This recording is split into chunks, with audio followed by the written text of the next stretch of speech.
ایک آدمی کو بہت غصہ آتا تھا۔ غصے میں بے قابو ہو کر وہ برا بھلا کہتا۔ جب غصہ اترتا تو اسے پشیمانی ہوتی۔ وہ غصے پر قابو پانا چاہتا تھا لیکن کامیاب نہ ہوتا۔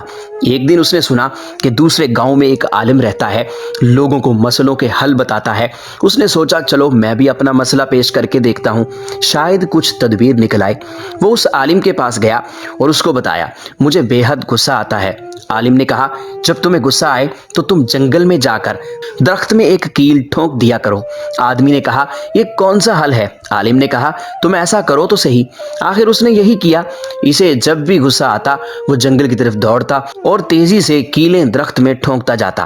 آخر دن گزرتے گئے، اسے جب غصہ آتا وہ یہی عمل دہراتا۔ آخر ایک دن اس کا غصہ کم ہو کر ختم ہو گیا۔ اس نے جنگل جانا چھوڑ دیا۔ ایک دن وہ دوبارہ عالم کے پاس گیا اور کہا کہ آپ کی بات پر عمل کر کے میرا غصہ ختم ہو گیا ہے۔ عالم نے کہا، مجھے اس جگہ پر لے چلو جہاں تم نے کیلیں ٹھونکی ہیں۔ وہ دونوں وہاں چلے گئے۔ عالم نے دیکھا کہ ایک درخت تقریباً آدھا کیلوں سے بھرا پڑا ہے۔ عالم نے کہا، اب ان کیلوں کو نکالو۔ اس نے بڑی مشکل سے وہ کیلیں نکالیں تو دیکھا کہ وہاں چھوٹے بڑے بے شمار سوراخ تھے۔ عالم نے کہا، یہ وہ سوراخ ہیں جو تم نے غصے میں آ کر لوگوں کے دلوں میں کرنے تھے۔ دیکھو کیل تو نکل گئی مگر سوراخ باقی ہیں۔